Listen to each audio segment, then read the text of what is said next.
और का हाल बा? ठीक बा। और इलाहाबाद के का हाल चाल बा? इलाहाबाद में ठीक ठाक बा, लेकिन कोविड केस बढ़ा था। नमस्कार दोस्तों, मैं अभिनंदन आपका इस आरब जंक्शन चैनल पर हार्दिक स्वागत करता हूं।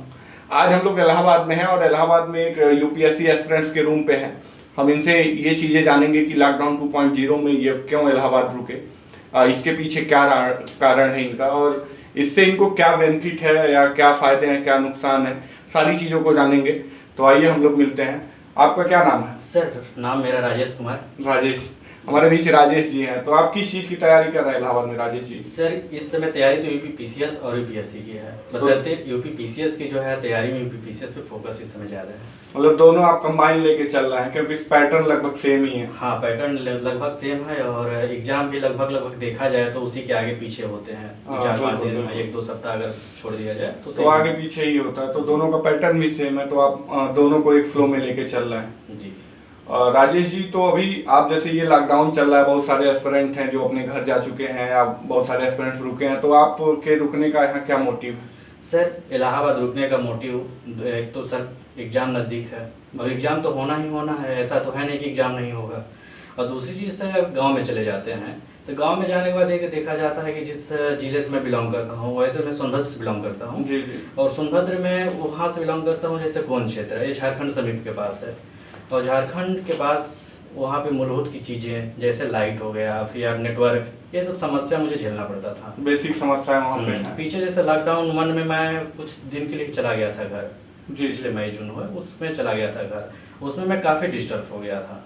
उसमें इतना डिस्टर्ब हो गया कि उधर बीच एक प्री और मेंस भी लगा हुआ था, उसमें काफ़ी मुझे समस्या झेलना।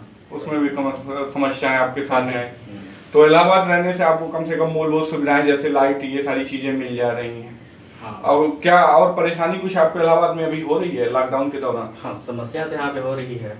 अब जैसे देखा जाए तो खाद्यान्न की चीज़ें, फिर या बाहर जाना, और करेंट की चीज़ें, जैसे कुछ ऑनलाइन इस समय अगर देखा जाए ऑनलाइन चीज़ें तो उपलब्ध हैं, लेकिन इतनी सारी उपलब्ध हैं कि अगर उस साइट पे जाना हो तो थोड़ा समय और ज़्यादा खर्च हो जाता है। बिल्कुल बिल्कुल। तो मैगजीन वगैरह मेरे हर मंथ जो हम लोग लाकर पढ़ा करते थे यहाँ पे, वो 2-3 महीने से इधर भी देखिए कोई दुकान खुली नहीं है। हाँ हाँ। और ना खुलने के कारण यहाँ पे कई समस्याएं हैं, तो मिल नहीं रहा है। और ऐसे ही समस्या जो है, अगर लॉकडाउन की वजह से आपको बहुत सारी मैगजीन या बुक्स वगैरह भी नहीं मिल रही हैं, तो ऑनलाइन भी आप तो मदद ले सकते हैं, बहुत सारी चीज़ें ऑनलाइन भी उपलब्ध है। आप ऑनलाइन मदद तो इसमें लिया जा रहा है, लेकिन ऑनलाइन अगर मदद लेने चले जाइए तो आप यूट्यूब पे अगर कुछ एक चीज़ डालते हैं तो इतनी सारी चीज़ें खुल जाता है। बिल्कुल बिल्कुल। तो लग रहा है उस वजह से प्रदूषण हो गया इधर बीच। इतना प्रदूषण हो गया है कि उसमें से खंगालना निकालना समय ज़्यादा खर्च हो जा रहा है, ज़्यादा उस पर समय चला जा रहा है और सही चीज़ भी आपको नहीं मिल पा रही है, तो आपको परेशानी हो। राजेश जी, ये बताइए, जैसे आप लॉकडाउन में यहाँ रुके हैं, आप कहीं ना कहीं ये है आपके अंदर कि आप भीड़ का हिस्सा नहीं है, इसके लिए अपनी तैयारी के लिए आप रुके हैं। इसके पहले आपने कहीं का भी प्री मेंस कुछ दिया IAS का? पिछले वर्ष सर यूपीएससी फ्री दिया था, पीसीएस भी दिया था। जी जी। और बिहार का मैं 2 बार से एग्जाम दिया। एक बिहार में मैं मेंस लिख चुका हूँ। बिहार का आप मेंस दे चुके हैं, मतलब प्री क्वालिफाई कर? जी बिल्कुल। और इस समय इस वाले में मेरा 6 क्वेश्चन से पीछे रह गया। 67वें वाली में जो अभी जिसका रिजल्ट आया, इसमें मैं नहीं हो पाया। और 3 एग्जाम मैंने दे चुका हूँ बस यही। बाकी अब की जो देना है पीसीएस और यूपीएससी के लिए लगे बीच। राजेश जी, ये बताइए, जैसे बहुत सारे एस्पिरेंट जो है कभी इलाहाबाद को जैसे कि IAS की फैक्ट्री कहा जाता था, लेकिन वर्तमान में ऐसा नहीं है, तो आप इसको कैसा देखते हैं? फिर भी जैसे आप जैसे एस्पिरेंट्स हैं जो लॉकडाउन में घर नहीं गए, यहाँ पे तैयारी कर रहे हैं, तो जैसे इलाहाबाद को जब पूरब का ऑक्सफोर्ड या और साथ साथ ही इसको जो है IAS की फैक्ट्री कहा जाता था, तो इसमें क्या जो है मूल परिवर्तन आया कि इस समय इसको ऐसा नहीं देखा जाता और मुखर्जी नगर को जो है जो मक्का मदीना समझा जाता है, तो इसको आप कैसे देखते हैं? सर, मुखर्जी नगर को मक्का मदीना तो इस समय बोला जा रहा है, क्योंकि यूपीएससी के कैंडिडेट इस समय वहाँ से ज़्यादा निकल रहे हैं। जी। लेकिन ये नहीं भूलना चाहिए सर कि यूपीएससी ये भी हमारा इलाहाबाद यूनिवर्सिटी IAS की फैक्ट्री रहा है। जी जी। हालांकि 2013 के बाद ये रिजल्ट में कुछ कमी आया, ज़्यादा कमी आया, लेकिन ये कहना कि पूरी तरह से यहाँ पे रिजल्ट नहीं आएगा। अब ऑप्शनल, इससे पहले अगर ऐसा था कि यहाँ पे रिजल्ट 2013 से पहले यहीं से रिजल्ट आया करते थे, लेकिन सिलेबस चेंज होने के कारण जैसे पहले 2 ऑप्शनल रहता था और दोनों ऑप्शनल यहाँ पे यूपीएससी से कम लगभग मिलता जुलता था। बिल्कुल बिल्कुल। लेकिन इधर भी जो जीएस पैटर्न हुआ, और जीएस पैटर्न और प्लस में जो प्री का लैंग्वेज, हमारे यहाँ का जो हिंदी और पेज जो यूपीएससी का ट्रांसलेट हिंदी है, पता नहीं वो मंगल ग्रह से आता है या फिर और कहीं से आता है, इसकी तो लैंग्वेज बैरियर भी एक तरीके से आप कह सकते हैं। लैंग्वेज बैरियर बहुत ज़्यादा हो जा रहा है। गूगल का ट्रांसलेशन करके गूगल का ट्रांसलेट इस प्रकार आता है जैसे लगते हैं दूसरे ग्रह से कराते हैं, कम से कम पृथ्वी ग्रह से कराएं तो लगता है कि पृथ्वी ग्रह से आया हुआ है, ट्रांसलेट कुछ समझ में आया। खैर यूपीएससी का सिलेबस भी ऐसा है कि आप संपूर्ण ब्रह्मांड के बारे में सामान्य ग्रेजुएट लेवल की जानकारी रखें, तभी आपका यूपीएससी में सिलेक्शन होता है।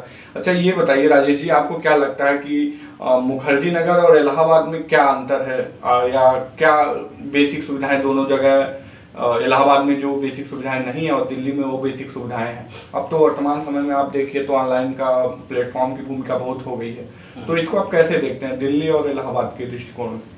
अब अगर दोनों में अगर मटेरियल के बारे में देखा जाए तो मटेरियल तो अब लगभग सभी जगह सेम है, चूँकि दोनों जहाँ ऑनलाइन और ऑफलाइन की सिस्टम है, तो अब तो लगभग सही सब कुछ मटेरियल अवेलेबल हो जा रहा है। दूसरी चीज़ है जो माहौल, अगर इलाहाबाद यूनिवर्सिटी और भी यूनिवर्सिटी हैं जैसे MNIT हो गया और इस टाइप के यहाँ पे माहौल वो अभी भी क्रिएट है, और ऐसा नहीं है कि यहाँ पे माहौल पूरी तरह से समाप्त है। लेकिन एक जो रिजल्ट आने के बाद ऐसा लोगों का भूमिका बन चुका है कि नहीं, जो अगर यूपीएससी जब भी सिलेक्शन होगा तो दिल्ली मुखर्जी नगर जाने के बाद ही सिलेक्शन होगा, तो दिल्ली मुखर्जी नगर एक बार चला ही जाए, चाहे कुछ भी हो, एक बार रिटर्न आए वहाँ से जाने के बाद मुझे एक अमृत मिल जाएगा वो, जिससे कि मुझे वहाँ पे सिलेक्शन होगा ही होगा। लेकिन ऐसा नहीं है कि जो दिल्ली गए उन्हीं का होगा। हाँ, ऐसा इलाहाबाद रुके, जो दिल्ली नहीं गए इलाहाबाद रुके उनका सिलेक्शन नहीं हुआ। और ऐसा नहीं है, पिछले साल 2019 में देखा जाए तो यहाँ से IAS हुए हैं। बिल्कुल बिल्कुल। और पीसीएस में भी लगातार यहाँ से रिजल्ट, अगर इलाहाबाद यूनिवर्सिटी की मैं बात करूँ तो पिछले साल 160 से ऊपर हुए हैं, 2020 में कम से कम कहीं हुए हैं। एक पिछले बार अगर जियोग्राफी डिपार्टमेंट सर, जिसमें डिपार्टमेंट से मैं बिलोंग करता हूँ, उस डिपार्टमेंट में पिछले बार 12 लोग, बिल्कुल, इस बार भी 3 या 4 लोग हुए हैं। तो ऐसा नहीं है कि यूपीपीसीएस में इलाहाबाद यूनिवर्सिटी रिजल्ट या इलाहाबाद रिजल्ट नहीं दे रहा, ये तो यूनिवर्सिटी की हो गया रिजल्ट। बाकी जो यहाँ पे डेलीगेसी में और जो साथ में रहकर तैयारी कर रहे हैं, जो कोचिंग या विदाउट कोचिंग है, उनका भी रिजल्ट आ रहा है काफी संख्या में आ रहा है। और बशर्ते जो यूपीएससी है उसकी रिजल्ट थोड़ा गिरा हुआ है, लेकिन उसको भी रिजल्ट उसमें भी लाने के लिए प्रयत्न हमेशा जारी है। जी राजेश जी, वर्तमान समय में एक मुद्दा यूपीपीसीएस में चल रहा है कि ऑप्शनल सब्जेक्ट को हटा दिया जाए, तो इसको आप कैसे देखते हैं? अभी जैसे मैंने आज ही पेपर में देखा कि इलाहाबाद में यूपीपीसीएस से जो है ऑप्शनल पेपर हटाने की मांग चल रही है, तो यूपीपीसीएस के ऑप्शनल पेपर के हटाने की मांग को आप कैसे देखते हैं? इसमें देखिए, अगर यूपीपीसीएस में आप ऑप्शनल पेपर हटाने की बात करते हैं तो इसमें जो मेरा जो विचार है, जी, अगर इसे हटाने का कोई ऐसा औचित्य नहीं कि इसे हटा दिया जाए। अगर आप एक ऑप्शनल सब्जेक्ट रखते हैं, या फिर मैं इसको देखा जाए तो एक यूपीपीसीएस जो बना है, अगर बेसिक देखा जाए तो ये तो एक है कि सामाजिक कार्य या आर्थिक कार्य या सामाजिक आर्थिक डेवलपमेंट के लिए जो कार्य करते हों उन्हीं के लिए ऐसा है। तो आप इस सब्जेक्ट यानी कि अगर इसमें अगर कोई ना कोई एक सब्जेक्ट को अगर आप उससे अच्छे से नहीं जानते हैं, अगर आपके पास कोई जानकारी नहीं है उस सब्जेक्ट के बारे में, और यूपीपीसीएस में ऐसे सब्जेक्ट नहीं है, वही सब्जेक्ट रखा गया है जो सामाजिक आर्थिक से जुड़े हुए हैं, जैसे एग्रीकल्चर, जियोग्राफी, इकोनॉमिक्स। तो ऐसा नहीं है कि आप इस सब्जेक्ट में बिना जाने कुछ विशेष कर सकते हैं। बिल्कुल। हाँ, तो इसे जानकारी के लिए तो ऐसा मुझे नहीं लगता है कि उसको हटाना चाहिए। मतलब आप चाह रहे हैं कि यूपीपीसीएस में ये बना रहे ताकि एक कहीं ना कहीं यूपीएससी वाला भी पैटर्न रहे और दोनों को लगभग आप एक ही श्रेणी में रख सकते हैं, और दोनों में कोई मूलभूत बहुत विशेष अंतर नहीं है। थोड़ा सा ये एस्पिरेंट्स कहते हैं कि फैक्ट को लेके, जैसे यूपीपीसीएस थोड़ा फैक्ट बेस्ड काम करती है और यूपीएससी एनालिसिस बेस्ड काम करती है, तो ये सारी चीजें इसमें मुझे जो लगता है कि ये दोनों अंतर है दोनों में मूलभूत। तो राजेश जी, अभी आप क्या पढ़ रहे थे? इधर बीच में पढ़ रहा था साइंस टेक्नोलॉजी और क्लाइमेटोलॉजी। अच्छा, तो अभी ये साइंस टेक्नोलॉजी की आप किताब किसकी कोचिंग की आप पढ़ रहे हैं? कोचिंग की है? हाँ, ये मटेरियल तो इस समय दृष्टि आइस की है, साइंस टेक्नोलॉजी की, साइंस एंड टेक्नोलॉजी की। तो आपका मीडियम कौन सा है? हिंदी ही? हिंदी मीडियम। तो कुछ हिंदी मीडियम के छात्र होने की वजह से आपको किन समस्याओं को झेलना पड़ता है? समस्या सर, एक तो लैंग्वेज समस्या होती है, और दूसरी चीज की जो एक पेपर वाली समस्या होता है। पेपर जैसे जो एनालिसिस मटेरियल या मतलब जो सॉलिड मटेरियल, जैसे हिंदू, ये इंडियन एक्सप्रेस, ये सारे पेपर जो मूलभूत माने जाते हैं, इनको भी आप लोगों को दिक्कत होती है? हाँ, थोड़ी समस्या इसमें आती है। अब हम लोग राष्ट्रीय संस्करण की दैनिक पढ़ते हैं, या फिर उसे भी एक बार देखा जाता है। इसलिए अब उसे जो आधारभूत हो गया है, जिसे मतलब उसी को मान ही लिया गया है बिना पढ़े कुछ हो ना, तो एक बार जरूर देखा जाता है कि कौन कौन सी चीज़ें पर डे आ रहे हैं। अगर प्रतिदिन अगर उस हिसाब से अगर देख लिया जाए कि ये जो उसमें जो एडिटोरियल जो आ रहा है, तो उसे कम से कम देखने के बाद वो जो और मटेरियल है उससे मैनेज करके उसको पढ़ लेते हैं, उससे मैनेज आप कर लेते हैं। तो मतलब काफ़ी समस्याएं होती हैं अभी भी हिंदी मीडियम एस्पिरेंट्स को, लेकिन अब सारी चीज़ें तो आप देखिए तो ऑनलाइन आपको उसका ट्रांसलेटेड वर्जन या बहुत सारे अर्थर भी अब हिंदू को जो है या मतलब उसका लैंग्वेज चेंज करके हिंदी में उस आर्टिकल को पब्लिश करते हैं। तो क्या वो आपके लिए उपयोगी नहीं होता? उपयोगी होता है, ऐसा नहीं उपयोगी नहीं होता है, लेकिन किसी ने हमें करके दिया है। और यूपीएससी ये नहीं कहती कि किसी ने आपको करके दिया, खुद करिए। क्योंकि अभी तीनों ने उनके सहारे हम कर ले जा रहे हैं, लेकिन भविष्य में तो मुझे खुद से करना होता है। इसलिए विश्लेषणात्मक जो उसकी प्रकृति है वो खुद से करने में बिल्कुल। तो क्या आपको हिंदी मीडियम के होने की वजह से आपको सीसैट में भी कुछ प्रॉब्लम झेलनी पड़ती है? सीसैट को लेकर आपका क्या दृष्टिकोण है? सीसैट को लेकर सर मुझे उतनी तो प्रॉब्लम नहीं है। जैसे उसमें मैथ, रीजनिंग और जो चीज़ें हैं जैसे पैराग्राफ, सीसैट यूपीएससी वाला है, तो मैथ रीजनिंग इतने पर्याप्त 50 क्वेश्चन के आसपास आ जाते हैं, और मैथ रीजनिंग में कमांड हो जाने के कारण मुझे सीसैट में उतनी प्रॉब्लम नहीं होती। राजेश जी ये बताइए जैसे कि अभी दोनों का यूपी पीसीएस और यूपीएससी दोनों का जो है डेट एक्सटेंड हो गया, तो इसको आप कैसे देखते हैं? मतलब पॉजिटिव वे में या निगेटिव वे में कैसे? मैं पॉजिटिव वे में देखता हूँ। किस तरह से आप देखते हैं? मैं पॉजिटिव वे इसलिए से देखता हूँ कि जैसे अभी जिस एग्ज़ाम होना था उस एग्ज़ाम से पहले तक एक करेंट का मटेरियल और एक ऑप्शनल का, वो पेपर जो थे मेरे पूरी तरह से तैयार नहीं थे, लेकिन ये जो 2 महीने समय मिल गया इसमें मैं पूरी तरह से कवर कर सकता हूँ। बिल्कुल। और जो जीएस का पेपर है इसमें कई बार रिवीजन हो सकता है, और जब तक 3 से 4 बार आप रिवीजन नहीं कर लेते हैं कम से कम, तब तक आप यूपीएससी में बैठते हैं तो पेपर को सॉल्व कर लेना, अगर प्री हो भी जाता है तो मेंस होना थोड़ा मुश्किल ही है अभी। इसलिए इतना पढ़ने के बाद कुछ ये जो फायदे हैं जो आगे एक्सटेंड होने के बाद, ये मुझे प्लस पॉइंट दिखता है। तो आपका ऑप्शनल सब्जेक्ट कौन सा राजेश जी? ऑप्शनल मेरा ज्योग्राफी है। ज्योग्राफी है जी। तो ज्योग्राफी के लिए आप कौन सी बुक पढ़ते हैं नॉर्मली? अगर फिजिकल के लिए तो सविंद्र सर की बुक है जी, और ह्यूमन के लिए देखा जाए तो हमारे एच.डी. मौर्य सर की बुक, हाँ, और माजिद हुसैन सर की, दोनों की मिलाकर जो सब सिलेबस है उस हिसाब से इससे मैं डील करता हूँ। इससे ऐसे आप डील कर रहे हैं। तो राजेश जी जैसे आप लॉकडाउन में यहाँ इलाहाबाद रुके हैं, तो क्या आपके और भी मित्र मंडली के लोग भी रुके हैं कि मैक्सिमम लोग जा चुके हैं? नहीं, मित्र मंडली के जितने लोग हैं यहाँ पे रुके हुए हैं, जो मेरे सहकर्मी थे, जो मेरे साथ साथ चल रहे थे, कॉलेजेस जो भी हैं वो कंटिन्यू यहाँ पे लगे हुए हैं, और देखा जाए तो उन लोग कंटिन्यू इसी पे फोकस किए हुए हैं।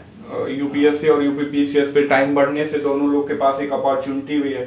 तो आप ये बहुत सारी पुस्तकें आप रखे हैं, तो ये सब आप क्या रखे हैं, थोड़ा सा बताएंगे? अब ये देखिए आपका जो है बहुत सारे नोट्स आप रखे हैं यहाँ पे। हम नोट्स तो बनाते ही रहते हैं जी। बिना नोट्स बनाए, जैसे आप नोट्स देखा जाए तो ये जो नोट्स हैं, कैसे आप नोट्स बनाते हैं, थोड़ा सा ये भी दिखाइए। जब वर्ल्ड हिस्ट्री की बात, वर्ल्ड हिस्ट्री जो है आप हमारा वर्ल्ड हिस्ट्री ऐसे करिए, थोड़ा एस्पिरेंट भी देख सकते हैं। जी बिल्कुल। वर्ल्ड हिस्ट्री है, वर्ल्ड हिस्ट्री को अगर हम, ये आपका वर्ल्ड हिस्ट्री है? हाँ, ये वर्ल्ड हिस्ट्री है हमारा। जी। तो वर्ल्ड हिस्ट्री में आप ये कहाँ से ये नोट्स आप बनाते हैं, कैसे? वर्ल्ड हिस्ट्री की बुक से सर। नोट्स बनाने का क्या मतलब आपका तरीका है, कैसे आप बनाते हैं? क्या कोई लेक्चर अटेंड करते हैं या कोई बुक से ही ऐसे कॉपी पेस्ट करते हैं, कैसे करते हैं? बुक से नहीं, कॉपी पेस्ट नहीं करते हैं। जैसे कैसे करते हैं? जैसे मान लीजिए वर्ल्ड हिस्ट्री की बुक है मेरे पास, यहाँ अपने चोड़ी दुबे सर की, एच.एन. दुबे सर हैं, उनकी बुक जो है सर सरल और सटीक भाषा में लिखा हुआ है। आर्ट एंड कल्चर और ये क्या बोलते हैं वर्ल्ड हिस्ट्री, जो छोटी बुकें हैं। अगर वर्ल्ड हिस्ट्री देखा जाए तो वर्ल्ड हिस्ट्री के जो नोट्स हैं, जो क्रांति है, मतलब जहाँ सबको 18वीं शताब्दी से पढ़ना है, 18वीं शताब्दी के मध्य से, तो वहाँ से पढ़ना है, तो वहाँ से शुरू करते हुए हम लोग चले आते हैं ये जो क्रांति होते हैं वहाँ तक। जी। और जो नोट्स और जो बनाया जाता है, जैसे नोट्स बनाने का तरीका मैं दिखा रहा हूँ आपको, जो क्रिप्सी नोट्स टाइप का आप कुछ नहीं बनाते? जैसे बहुत सारे एस्पिरेंट छोटा सा एक बनाते हैं, पतला सा, या स्टिकर आप चिपकाए। खैर आप भी ने कुछ स्टिकर आपने भी चिपकाया है, जैसे लोहे भंडार कर्नाटक ओडिशा और झारखंड पीछे आपने लगाया है। और अच्छा ये क्या है राजेश जी? अच्छा खैर मेरा है। सारे एस्पिरेंट्स का एक वो भी रहता है कि थोड़ा सा एक बेहतर दिखे जो है, और एक थोड़ा सा साफ सफाई, इन्होंने भी फेस वॉश और ये सारी बेसिक चीजें रखे हैं, तो कोई उसमें बहुत बड़ी बात नहीं। ये अनसॉल्व है क्या? जी, जी, अच्छा, ये इनके ज्योग्राफी का शिल्पी पब्लिकेशंस का जो है अनसॉल्व है, तो अनसॉल्व की कितनी भूमिका होती है? अनसॉल्व की सर भूमिका मेरे समझ से 60 से 70% है इसमें। जी। अनसॉल्व को अगर मैं पिछले 10 साल के आसपास अगर आप कर लेते हैं तो आपको आने वाले एग्जाम अच्छे से जानकारी मिल जाता है किस ट्रेडिशनल कहाँ से कैसे है। जैसे अब साइंस एंड टेक्नोलॉजी जिस समय अभी पढ़ रहा हूँ, तो साइंस एंड टेक्नोलॉजी अगर देखा जाए तो एक क्वेश्चन जैसे आप नाभ के विखंडन ऊर्जा से, नाभ के विखंडन ऊर्जा से पिछले 3 साल से एक क्वेश्चन हर बार बना कंटिन्यू क्वेश्चन आ रहा है। और स्पेस टेक्नोलॉजी की देखा जाए तो स्पेस टेक्नोलॉजी से ही लगभग देखा जाए तो हर साल एक क्वेश्चन बीच करके मतलब 1 साल गैप कर रहा है, मतलब एक कंटिन्यू स्टेट पीसीएस में तो आ ही रहे हैं, यूपीएससी भी इस पे फोकस कर रहे हैं, तो कहीं ना कहीं इस पे भी आप ध्यान दे रहे हैं लगातार। तो हम लोग राजेश जी से बहुत सारी चीजें जाने, अगर आपकी भी कोई क्वेरी हो तो आप हमसे क्वेश्चंस करिए, हम रिप्लाई जरूर करेंगे। राजेश जी ये बताइए कि जैसे इलाहाबाद में तो अब मतलब खाने की कोई विशेष दिक्कत तो नहीं हो रही है लॉकडाउन की वजह से, कि या कोई हेल्पर ग्रुप भी ऐसा है जो काम कर रहा हो कि बहुत सारे जगहों पे जैसे काम कर रहे हैं? नहीं ऐसी कुछ है नहीं सर हेल्पर ग्रुप के बारे में। बस ये है कि सब्जी वब्जी लाने थोड़ी डर तो बना रहता है कि बाहर का क्या माहौल है, बाहर कैसे है, लाने सब्जी लाएंगे, रूम में अकेले हैं, क्या कुछ हो जाए तो क्या।